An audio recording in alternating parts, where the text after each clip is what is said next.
PT Elnusa Tbk memperoleh peningkatan modal plafon fasilitas kredit di PT Bank Negara Indonesia Tbk menjadi 70 juta dolar Amerika.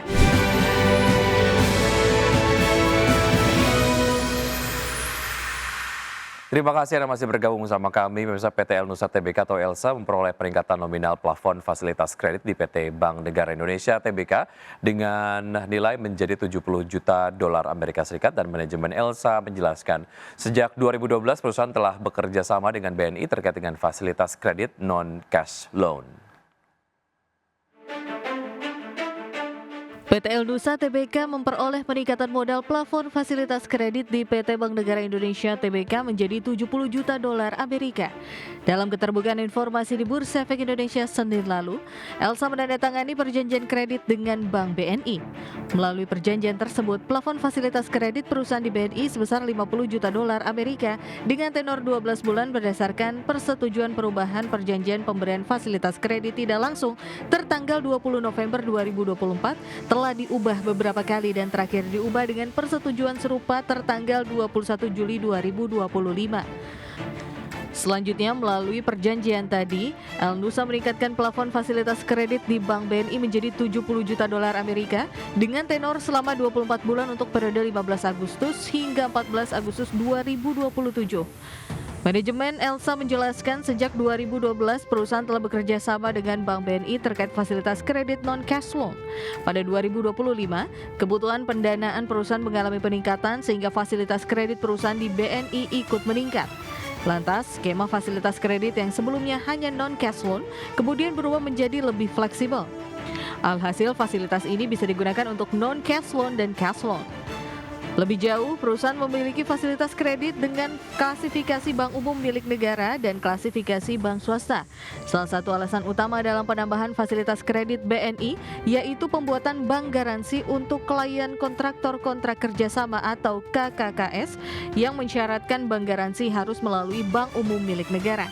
Peningkatan dan plafon fasilitas kredit di BNI termasuk ke dalam transaksi material karena nominalnya lebih dari 20% dari ekuitas perusahaan.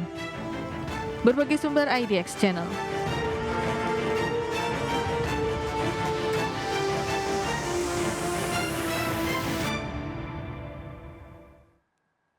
Emiten pengelola Rumah Sakit Mayapada PT Sejahtera Raya Anugrah Jaya Tbk mengungkapkan telah menyerap capital expenditure senilai 595 miliar rupiah sepanjang tahun berjalan 2025. Chief of Financial Officer Mayapada Mark Lee Kristomo menyatakan sekitar 85% dari total capex yang dianggarkan untuk tahun 2025 telah terserap sepanjang periode berjalan. Serapan tersebut telah terrealisasikan dalam berbagai bentuk ekspansi perseroan seperti percepatan pembangunan Rumah Sakit Mayapada di Jakarta Timur, membangun unit baru di Rumah Sakit Mayapada di Jakarta Selatan dan Rumah Sakit Internasional Mayapada di Batam.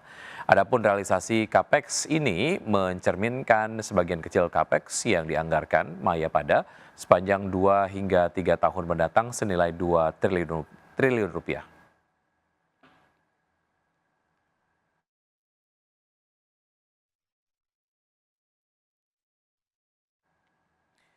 Emiten energi PT Indo Tambang Raya Megah Tbk atau ITMG akan melakukan aksi korporasi buyback saham senilai 2,49 triliun rupiah. Rencana ini masih menunggu restu pemegang saham dalam RUPS pada 3 November 2025. Ada sejumlah alasan utama buyback ini digelar, antara lain adalah karena harga saham saat ini dinilai belum mencerminkan fundamental sekaligus memberikan sinyal positif kepada pasar.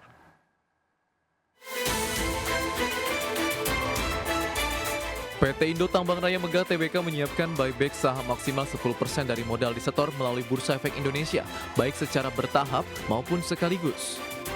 Pelaksanaan buyback ini akan diselesaikan paling lambat 12 bulan setelah mendapat persetujuan RUPS.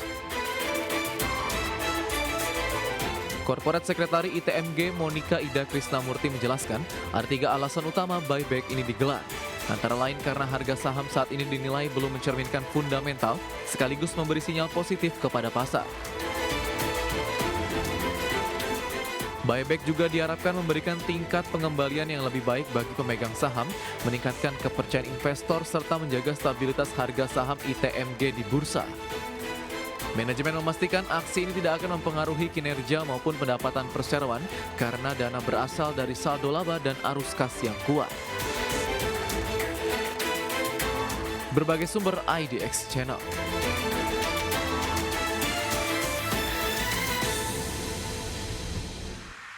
Terima kasih Anda masih bergabung sama kami. Pemirsa, Presiden Prabowo Subianto akan menaikkan gaji pejabat tahun ini.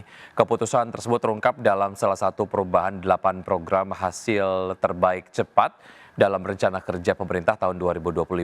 Dan dalam Perpres tersebut, Presiden juga akan mendirikan Badan Penerimaan Negara serta meningkatkan rasio penerimaan negara terhadap PDB hingga 23%.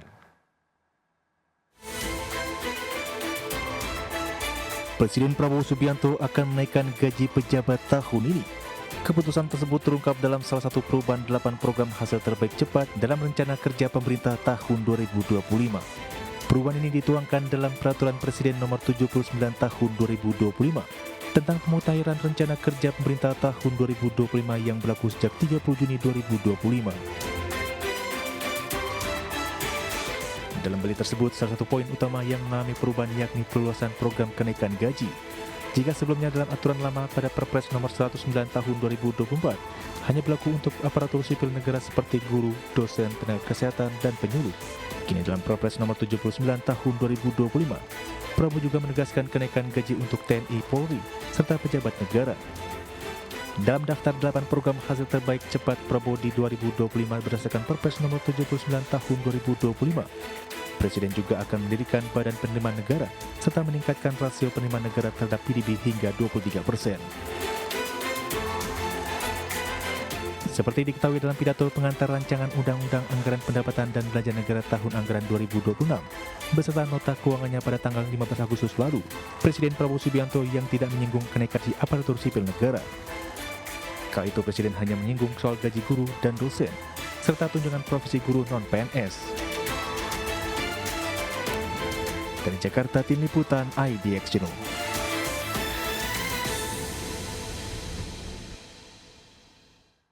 Selanjutnya, pemirsa, Badan Anggaran DPR RI dan pemerintah telah menyepakati penambahan anggaran transfer ke daerah sebesar 43 triliun rupiah dalam rancangan anggaran pendapatan dan belanja negara tahun 2026. Kesepakatan kenaikan transfer daerah yang dicapai antara Menteri Keuangan Purbaya Yudisadewa dan Badan Anggaran DPR RI yang awalnya 649,99 triliun rupiah menjadi 692,99 triliun rupiah sesuai dengan permintaan dari komisi-komisi DPR RI. Selain anggaran transfer ke daerah, pos anggaran belanja pemerintah pusat juga naik 13,2 triliun rupiah, di mana kenaikan dua pos tersebut membuat belanja negara bertambah dari yang awalnya 3.786,5 triliun rupiah menjadi 3.842,7 triliun rupiah atau naik 56,2 triliun rupiah. Sementara itu target pendapatan negara juga bertambah dari yang awalnya dirancang sebesar 3.147,7 triliun menjadi 3.153,6 triliun atau naik 5,9 triliun rupiah. Yang awalnya 3786.490,6 karena ada kenaikan 5.897,4 menjadi 3.792.384,1. Dengan adanya surat dari pemerintah, belanja negara naik menjadi 3.842.728,4 atau ada kenaikan 56.237,8 miliar. Ini kami akan monitor terus pembelanjaan pemerintah sampai dengan akhir Oktober ini. Saya akan safari lah kira-kira kementerian-kementerian yang punya belanja besar. Kita akan monitor mereka bisa serap nggak sampai akhir tahun. Begitu kita perkirakan sampai akhir tahun kira-kira nggak ada serap, uangnya akan kami ambil, kami sebarkan ke program-program seperti ini. Sementara itu, pemirsa, kalangan ekonom menilai perubahan era APBN 2026 harus tetap memprioritaskan pemanfaatan anggaran untuk kebutuhan masyarakat. Kepala Pusat Makroekonomi dan Keuangan Indef M. Rizal Taufikur Rahman menegaskan banyaknya penambahan anggaran dalam revisi era APBN 2026 yang disepakati Badan Anggaran DPR RI menandakan bahwa pemerintah tetap mengandalkan anggaran APBN sebagai pendorong peningkatan daya beli dan pertumbuhan ekonomi secara nasional. Namun Indef mewanti-wanti agar penggunaan APBN harus sesuai dengan peruntukan yang langsung bisa dirasakan oleh masyarakat. Sementara khusus untuk anggaran belanja negara yang mencapai 3.842 triliun rupiah, perlu adanya pengawasan yang ketat dan sistem transparansi yang akuntabel agar tidak ada kebocoran anggaran. Selain menjaga disiplin fiskal ya dalam koridor batas defisit kurang dari 3%, maka ini menandakan kombinasi antara pro pertumbuhan, namun tetap harus dihitung ya, dengan tetap bertumpu pada konsumsi domestik. Itu yang penting, konsumsi domestik, kemudian penguatan ketahanan serta sinyal-sinyal prudent atas fiskal. Karena kebijakan Menteri Keuangan saat ini ya, terutama di dalam memanage fiskal, tentu akan berbeda dengan pengelolaan fiskal waktu Bu Sri Mulyani ya, terutama prioritas-prioritas yang ditekankan dan juga prioritas-prioritas yang akan dilakukan percepatan di tahun 2026.